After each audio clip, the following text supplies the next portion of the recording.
Shedeur Sanders throwing for the first time since that Alamo Bowl appearance for Colorado. Travis Hunter running routes for Shedeur for the first time in front of cameras since then.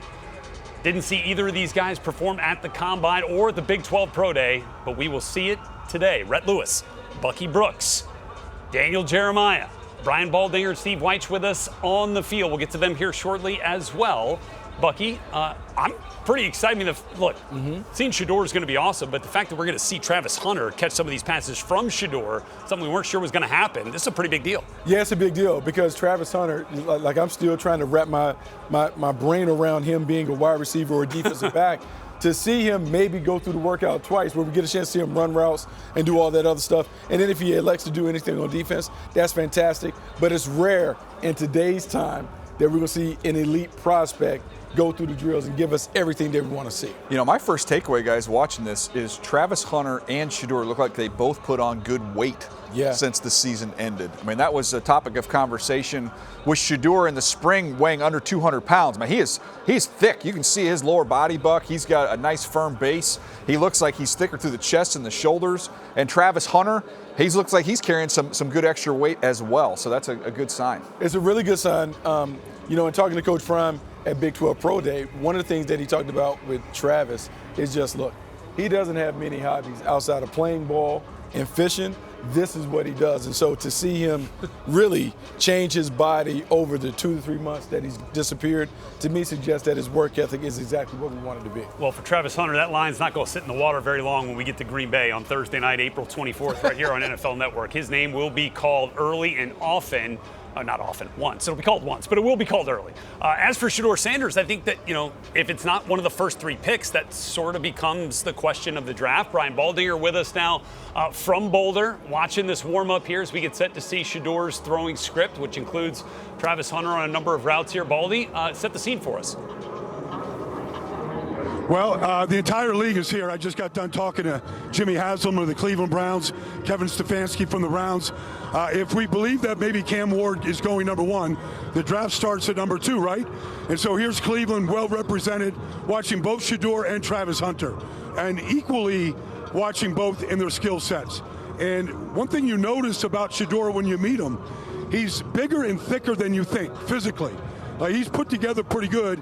And then Travis Hunter has just an incredible confidence about himself. It doesn't matter what you're talking about. He loves this game. He's attached to this game.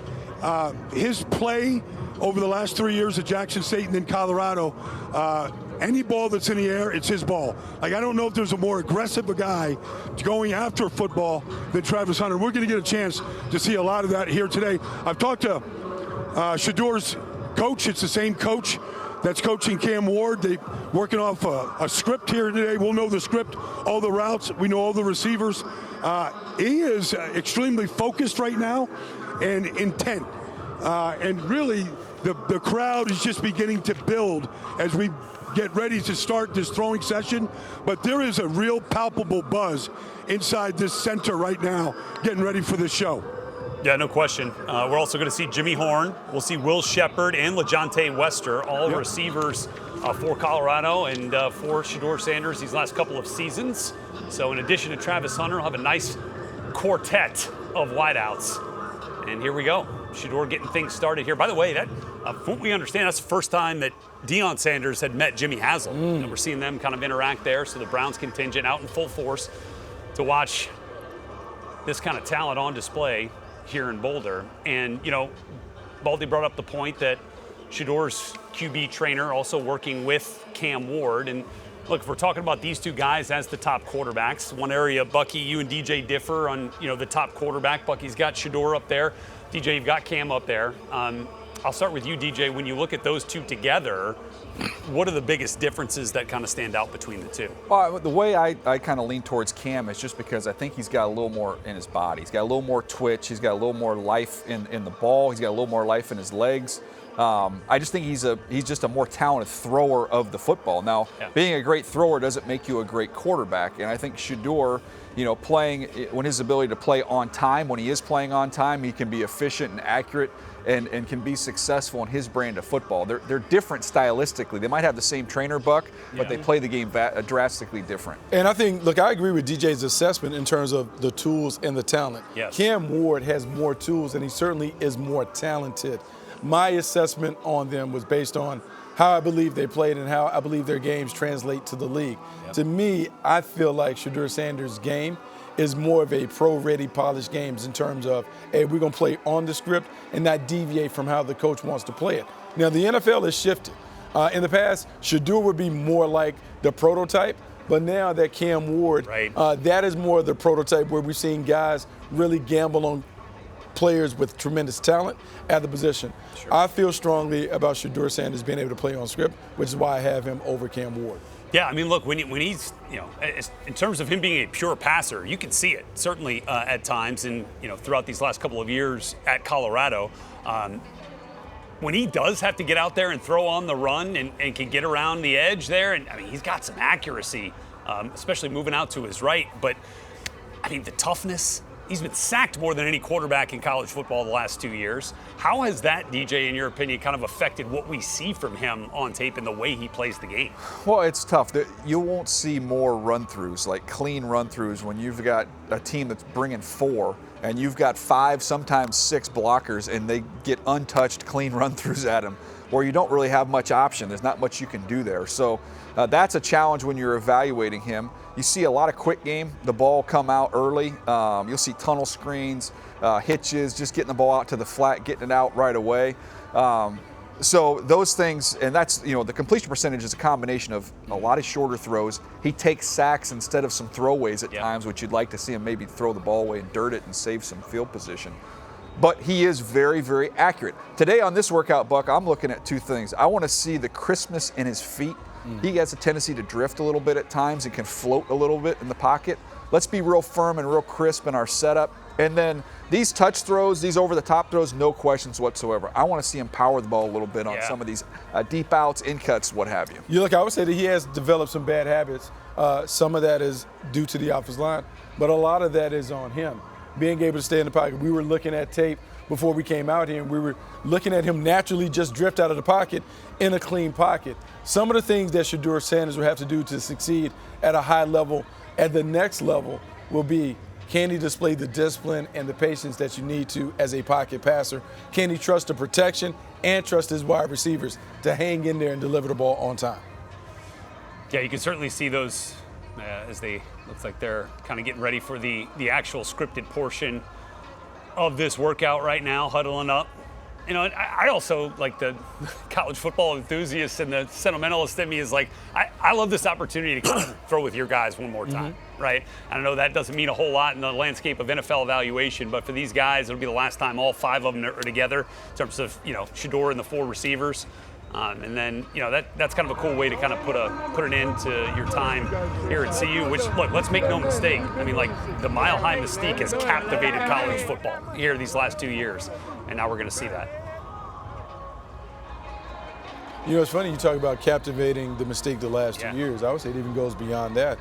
Think about how much attention was on him at Jackson State when Prime kind of made the move to go to a HBCU, took his son and Travis Hunter with him, and to watch them grow over that 2-year period, and then watch them elevate their play, go to a higher level, more competition, and play at Colorado.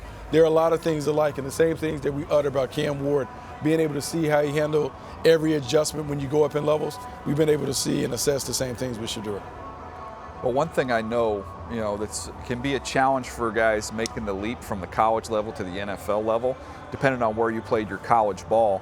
Most guys are playing in more of a smaller college town. There's not as much attention on them. You go into a big market, it can be a little bit of a jolt. Look at the number of cameras around him, and that's been like that for him since he was in high school. He's always had the attention. He's always had the focus and the eyes on him, which comes with a lot of pressure.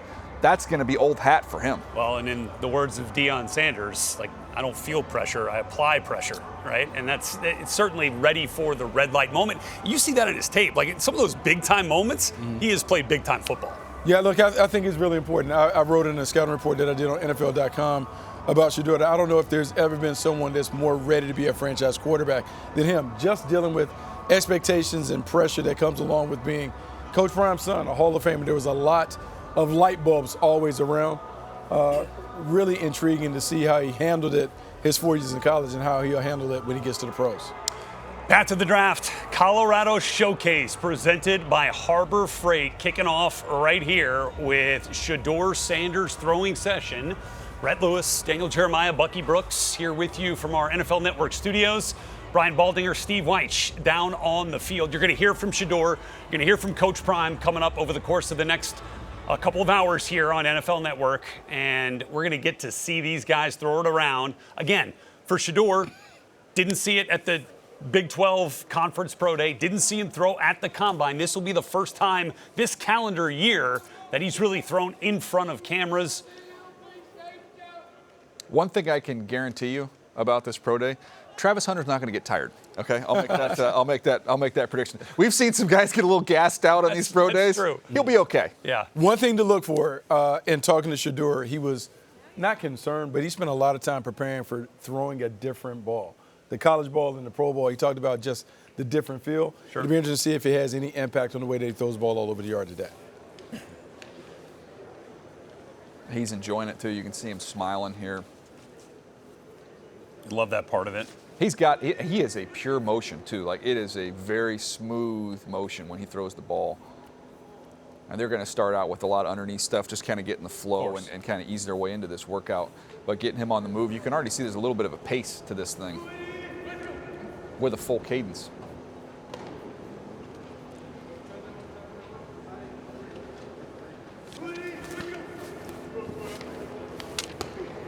One thing that stands out already, looking at, like, just comparing the two, Cam Ward and him, his ball is a little looser than Cam Ward. When Cam Ward's ball came out at the Miami Pro Day, it was tight. Spinning.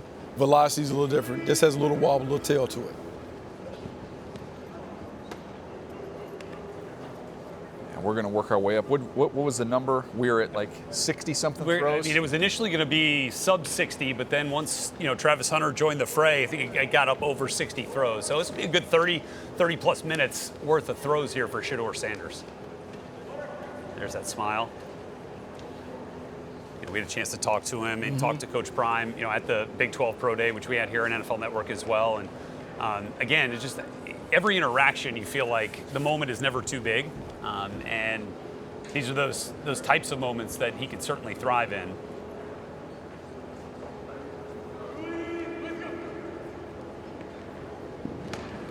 I mean, it's a small thing, but I do like the fact that he's projecting himself. You can hear his cadence through our microphones pretty clearly. Yeah.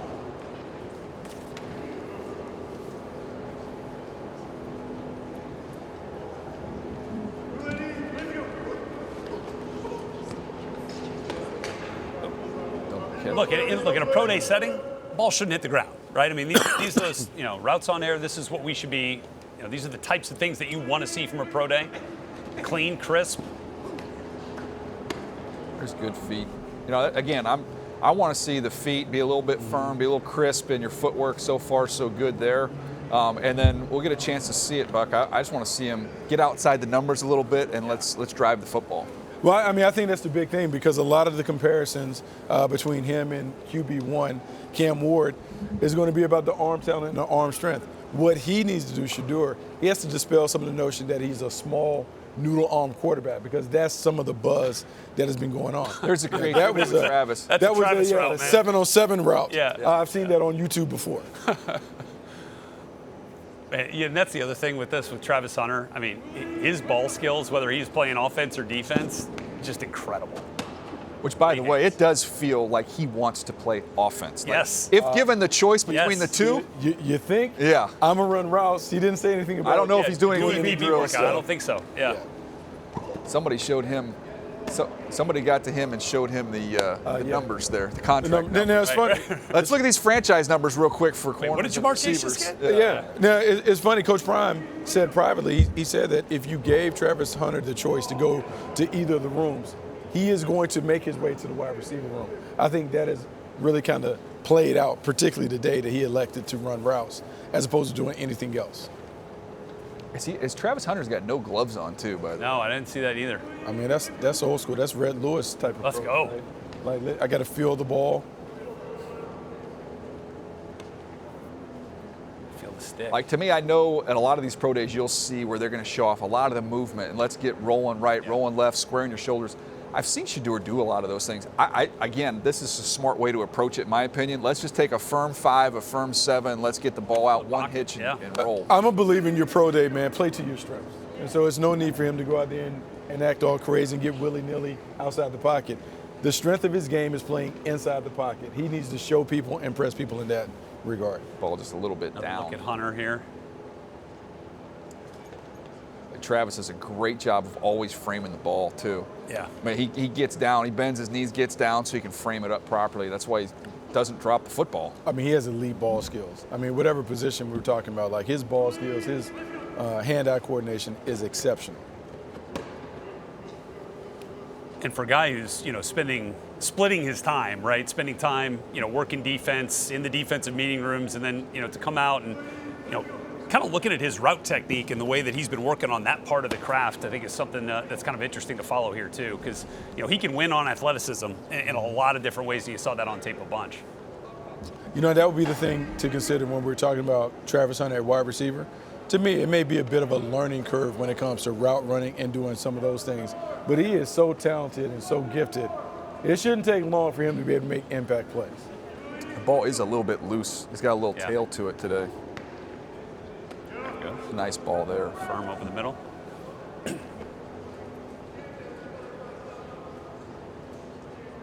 Travis Hunter, the Bolitnikoff Award winner this year, given to the top receiver. Did not win the Thorpe Award like his head coach Deion Sanders did back in his playing days at Florida State. A little bit of a subject of contention there. That went to Jahdae Barron, a talented DB from Texas. But no question. I mean, in your book, he's the top receiver and the top DB, Teach? Yes. Yeah. Okay. I mean, and go back to a year when we've seen something like that. I mean, people want to talk about Champ Bailey. It's not quite to this. It's never been done. And look, I feel like I messed up a little bit because I didn't include him in my wide receiver write-ups. I feel like the next iteration of the top 5, coming out. We're going to have to put him in the wide receiver thing. I wrote him as a DB, but DJ, it might be the first time ever that you write a report. Twice. Like, he would literally have to go in the system twice at wide receiver and DB in our old gigs. He is very accurate on these go balls. You'll see slot fades when you watch him. He draws a lot of rain with the ball. It's kind of a Russell Wilson deep ball. Like he gets it up. So I have something for you. So Prime told me there have only been 2 guys that have really trained him at quarterback. The guy that we see today, and the moonball specialist himself, the originator, Jeff Blake. Oh, nice. So when Carl you talk Pickens. when you talk about the moonball, you have to remember Jeff Blake is one of the originals. Steve Logan at East Carolina taught them to put the ball up there like that, and you can see it evident in Shedeur Sanders' game. By the way, let's take a second here and just realize Colorado, for probably, the 12th time since Deion's got there, is at the center of the football universe right now. Oh, yeah.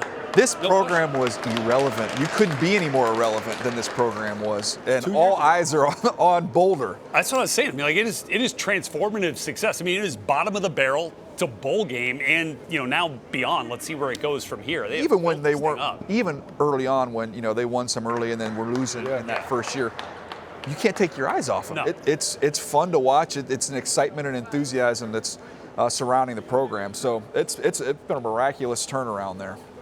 Brian Baldinger with us, watching this workout down on the field at the Colorado Indoor Facility. Baldy, it was a nice deep ball down there that didn't quite end up in the hands of the receiver, but still on the money. It was the best ball he's thrown all day. It was the tightest spiral.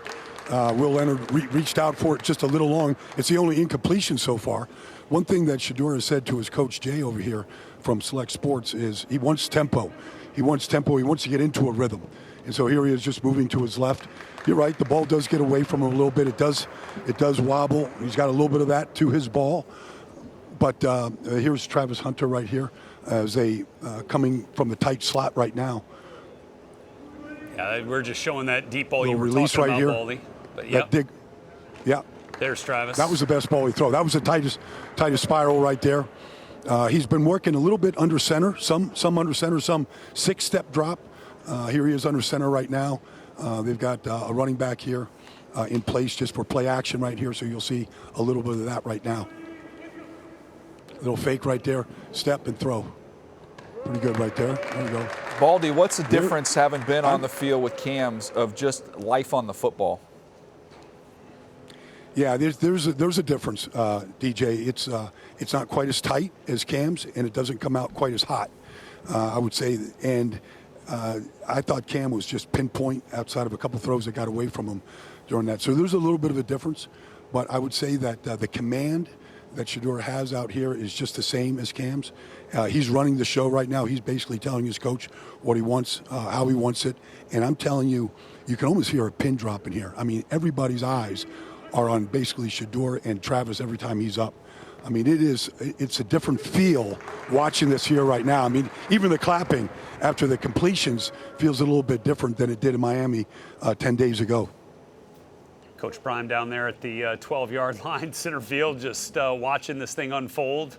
By the way, the end zone view. It just hit me. If the Colorado coaching staff is all represented at this pro day, it's got to be the most Hall of Famers ever at a pro day. Ever. Warren Sapp, Marshall Faulk. I mean, Deion Sanders. It goes as a pretty high-powered coaching staff. That's here we for go. sure Here's when the it deep comes ball. to NFL talent. Over route here. Got that one on the money. The guys, the 2 deep balls he's thrown now are the 2 best balls that have come out of his hands. I think the deeper it goes, the tighter it gets in his release right now. You think there are some similarities? Look, they're different players, totally different type of athletes, but in the way that Caleb Williams felt a lot of times that he had to get out there and extend and try to make up for some deficiencies along the offensive line, do you think that, Bucky, that's maybe part of what we see sometimes with Shedeur when, he's maybe exiting the pocket when he doesn't necessarily have to because it does happen so often with the pressure? I think that's some of it, but I also believe he's a big game chaser. Meaning a big play hunter. He is looking for the big play, and sometimes at quarterback, we need to take the check down, take the underneath stuff, and the big play naturally happens. In my report I wrote, he can get greedy. Yeah, he can get greedy, looking and waiting for the big play to uncover instead of taking the check down that's ready and available for him right up underneath. It's a nice throw down the left sideline here. Easy money. And look, I think we saw at times, with Caleb in Chicago, that can be tough to discard from your game. Right? Well, in Caleb's case, Caleb had always been fast enough and athletic enough to get away from everybody. Yeah. I think Shedeur, in some ways, starting at Jackson State, maybe some of the stuff he got away with there, he learned during his time at Colorado. Can't do that as I go up a little bit higher in competition. And Caleb's got more twitch in it and all that stuff's on a different level. So. But just in terms of like situational, right, and the way that he was dealing with things that were happening in front of him. And, the other thing that Shedeur Sanders might be top of class in, we talk toughness.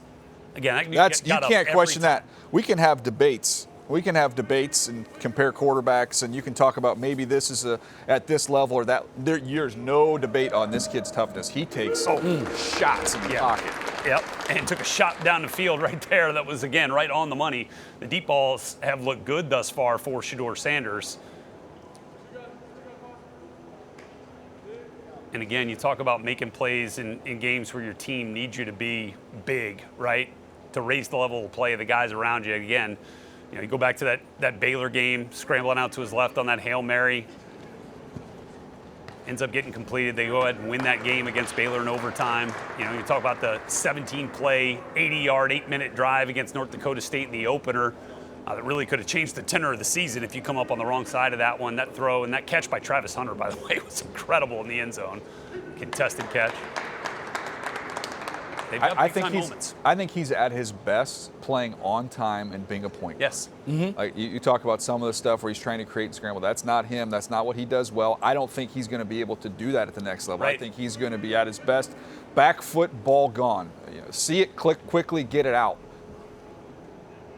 He's very accurate on those. And you'll see, we talk about tight window throws. A lot of times we're referencing, can you drive the ball, and you've got closing defenders, can you squeeze the ball in a tight window?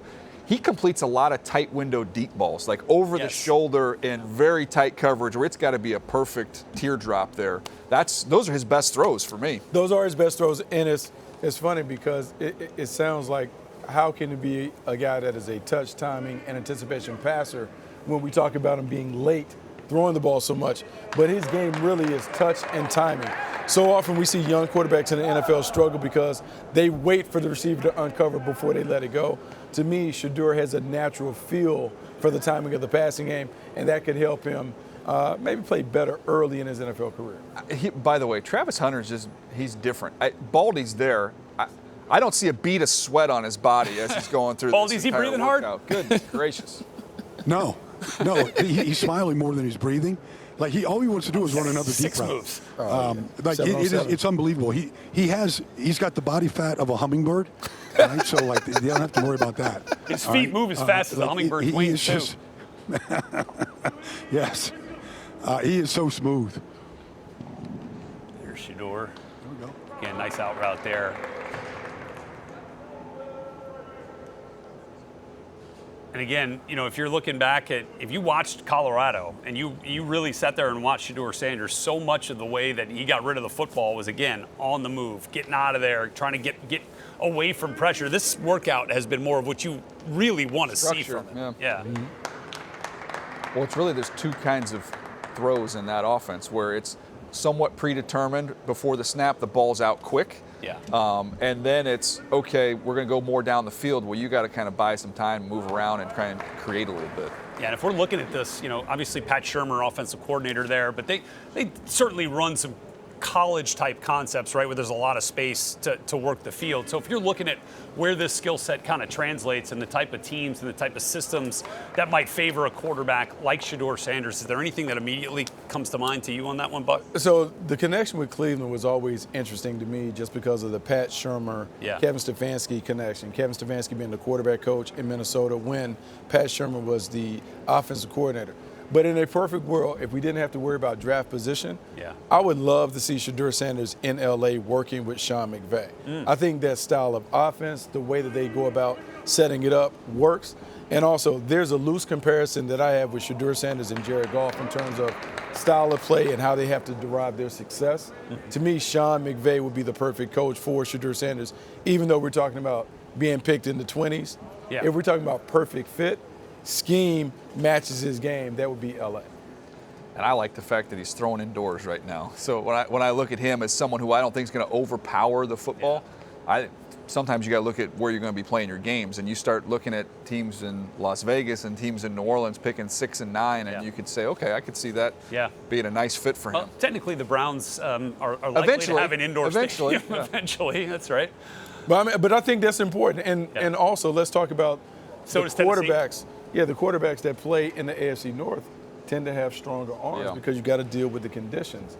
We can talk about like Brian Callahan kind of loosely made the comparison between him and Joe Burrow, but Joe Burrow's ball is firmer, has more zip and velocity. He's a little bit bigger. He's a little better athlete. Yes. He's got a little more arm. A little different.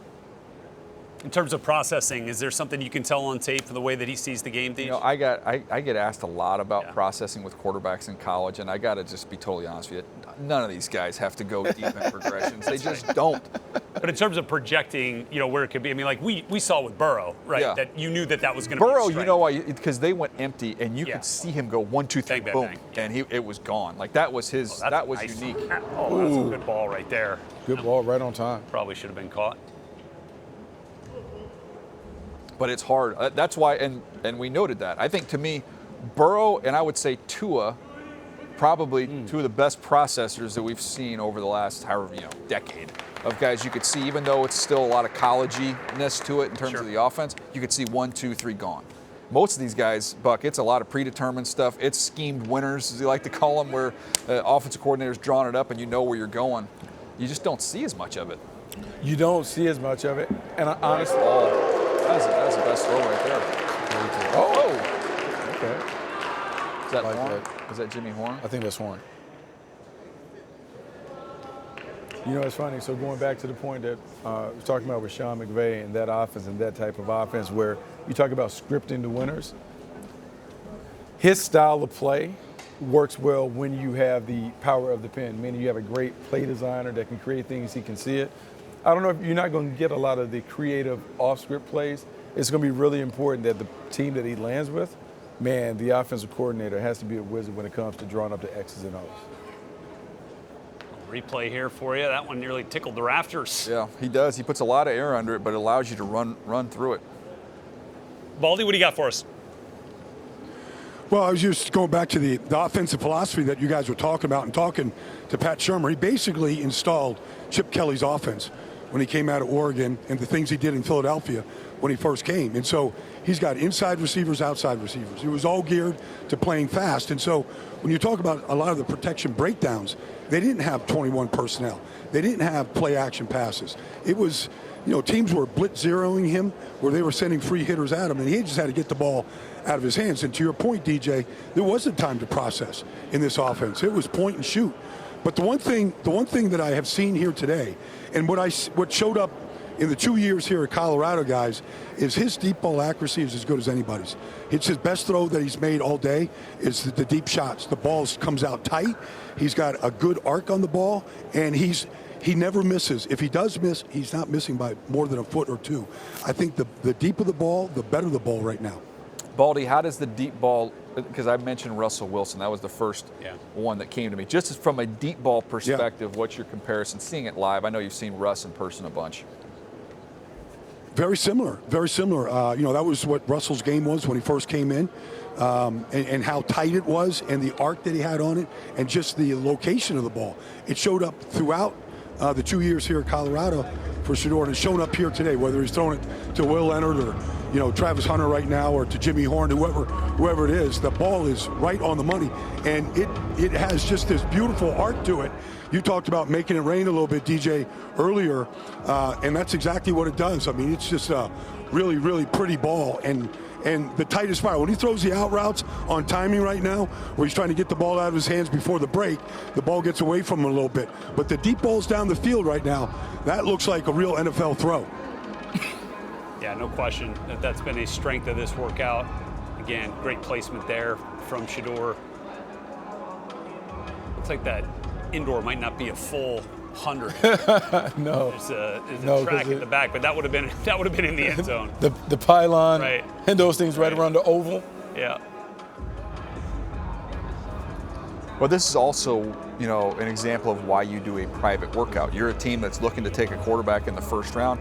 This is great. Get a chance to see him get out there with his guys and throw the ball and kind of do what they want to do there. But to me, like if you're running a private workout with Shedeur, I'm just going to, we're going to drive the ball today. This is what we're going to do. We're going to have a 30-throw, 40-throw workout where we're going to just see if you can really power and drive the football.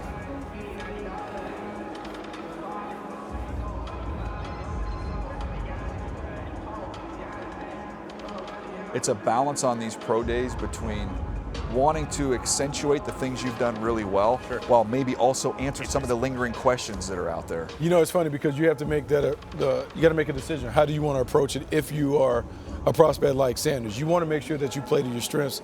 Maybe you want to tease some of the things that you're working on that may be perceived as a weakness, and then during that private session, that's when you go out because you're not exposed to all the teams, you're not exposed to all the cameras. It's a one-on-one deal with you and the other team. Well, and again, this is a little bit different than what we were talking about with Cam Ward in terms of, draft situation, right? I mean, we're talking about Cam Ward as the likely #1 pick. But if we're also talking about the Browns and Giants maybe deciding maybe quarterback isn't for us at 2 or 3 at this point, maybe you are trying to do a little bit more than play the hits for Shedeur, if you're Shedeur Sanders, to impress upon hey, this is what you might be missing out on. Well, I think that's kind of like a dangerous thing sometimes. And sure. I go all the way back to Teddy Bridgewater. I feel like sometimes pro day is we should be going to the driving range. We're just trying to hit it down the fairway, nothing crazy, don't want to stretch ourselves too much. You haven't seen me at the driving range.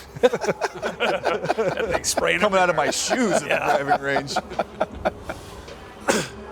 That's the throw. I want that was a nice throw. That to me is that's an example of what I want to see more of. No question. I felt like I just saw one of those this morning in that K-State game. Hit Amari Miller, a perfect strike right there on a deep dig. And I feel like you talked about the deep ball. I feel like he is at his best on in-breaking throws. Yeah. Things inside the numbers coming across in the middle of the field, his timing, his anticipation of the windows, all of that really shines, especially down in the red zone where you see him hit those back inline throws over and over and over again. Yeah, to me, the holes in the resume would be literally hole shots outside. Yep. Can you drive those hole shots, and let's throw some deep comebacks or deep outs. Well, and look, and that was a question if you were watching that BYU game I was talking about in the Alamo Bowl. You know, he's got one, you know, where it just kind of floats a little bit, where if it drives, right, you know, that receiver's catching it. Instead, it's the safety comes over, makes a big hit. That's the Cam Ward. Yeah. That's where Cam Ward gets the edge. Yeah.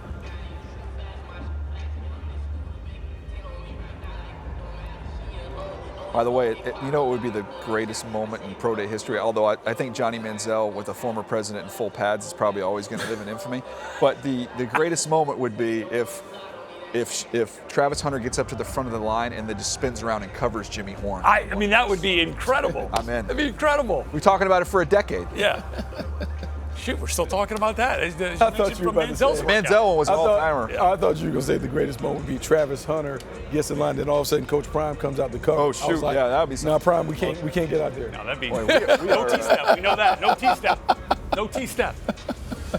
Look at Travis. Feeling it today. There's a fine line between creativity as a route runner and like maybe going a little bit overboard. Like, I got to get the ball out, man. Like, that looks awesome, but let's go ahead and get where you're going.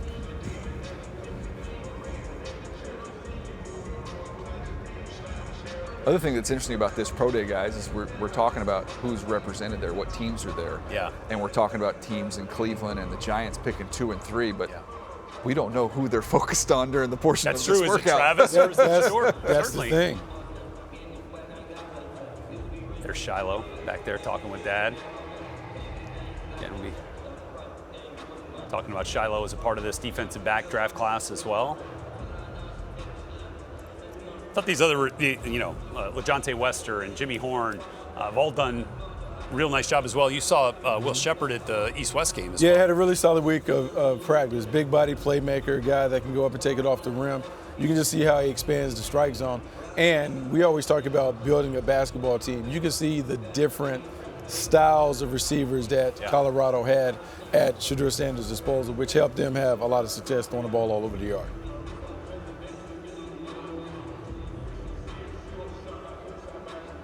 Here's a look at the pass catchers here working for Shedeur. Again, getting down closer to the red zone here, just outside the 20. He's been painting it here pretty good from this area of the field. This is where we saw Cam Ward spend a ton of time at his pro day. Maybe too much. Too much. A little too much time, maybe. I wonder if we have an orchestrated play at the end, like that was pretty wild special. play to finish that one. The other thing that's interesting about this is you got to decide if you are those teams picking up there in the top 10. There's 2 questions. One is, do we love him? Right. So we love him, we're going to take him with our top 10 pick. The other question is, well, do you really like him? Because if you really like him, now you become in that conversation of if he starts to drift, would we come back in Yes. for him? So maybe we don't take him with our first shot at it, but we really like him, and we'll be considering him on the backside of that. Right. Browns Giants could be in that discussion as well. well. Yeah, there's a certain value that you razzle-dazzle. That you have for him where you would take him. You see him as a mid-first round pick, and so you're trying to put yourself in a position to get there. Nothing wrong with having a little fun there, a little behind the back. I don't know if you're going to want to pull that one out in an NFL game, but we've seen it before.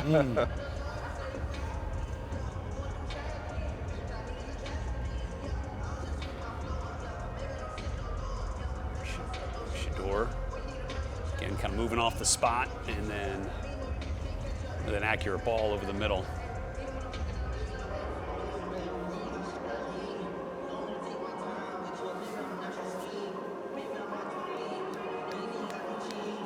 Just love that we're getting to see, Travis Hunter. Not that we really needed to.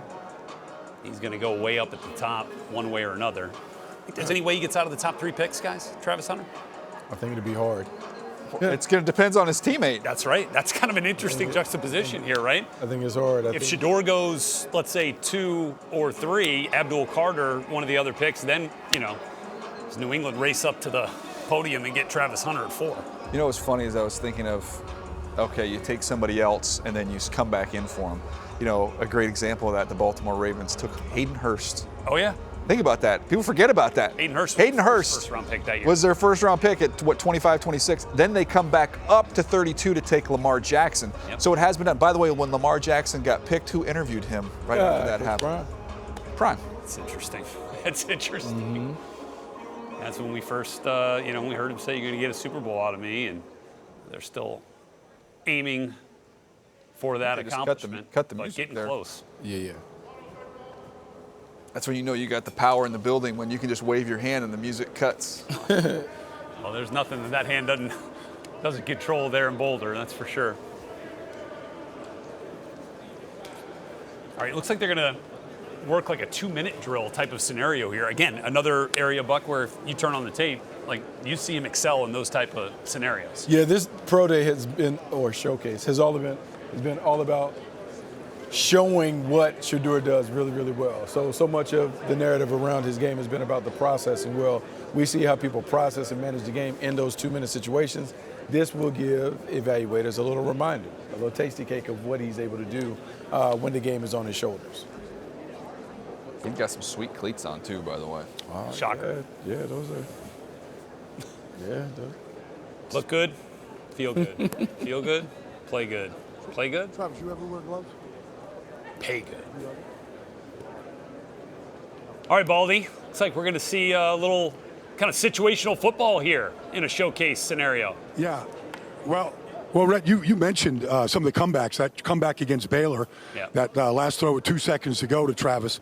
I just talked to Travis about not wearing gloves. You know why he's not wearing gloves today? He said he wants everybody to hear the ball, like when it hits his hands. So he didn't want that, for whatever reason. Okay. He wanted to hear the sound. Well, like But he said he wears gloves during loudly. games, but yes. But anyways, we're just imitating a 2-minute drill right here. Just go up tempo. It's a Big 12 offense, and so they want to put that on display, really, every phase of the game right here. So you'll see Shedeur probably calling the plays right at the line of scrimmage. He just got his guys, all his receivers huddled up right now, and they're going to break this huddle and take this ball down and score, just like you would on any given Friday walkthrough. Like, let's finish it with a 2-minute drill, a touchdown, and the ball not hitting the ground. I'm sure that's part of what they talk about with their forward wide receiver look right here. Baldy, you're going to have to go back to your source on that, because I was told it was the reason he doesn't wear gloves. He was a big Mark Grace fan. Apparently, that's not accurate. Well, DJ, it just came right out of his mouth with a smile. That's pretty good source. So that's my source. Yeah. Sources say. All right. There you go. First completion in the books. Pump fake. I'll tell you what, that catch right there, you see a lot from Travis Hunter. Balls that are outside his frame behind him that he makes look easy. That touchdown against North Dakota State was stupid. I still don't know how he caught it. Unbelievable. It's like his hands There's a went good through throw. the defender. That's a nice throw. Yeah, 3 for 3 here on the 2-minute. And this is why, obviously, they cut the music so they could communicate the calls. I love it. I like this. 26 seconds left here, guys. 26 seconds here, Rhett. So they're looking at the clock. Got to pick up some yards. Ball's inbound, first down. All right. Spot it. Ball's ticking. 20 seconds, 19, 18. All right.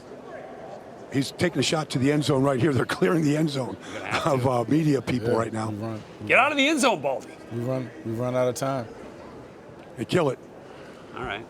Running out of time. 6 seconds left here. Control. You're going to go out there and didn't kick place this the thing, ball. Baldy? How much are we down? Baldy, we kicking it? I think that's it. I think that We got there. We're going to game-winning looks like field that goal. might There be we it go. right now. All right. Somewhere our buddy Mike Mayock is talking about the defense out there on the field in Boulder being very similar to a Big 12 defense. They're running the cover 4.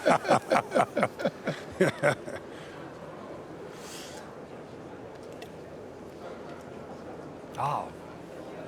No big outside of the pocket, razzle-dazzle, circus throw. We really done here? We got another one in the bag. That's what we're doing. So for all the looks like pizzazz, that's it. all the flash and dash, we got a very blue collar. Workmanlike. Very deal. workmanlike. Yeah.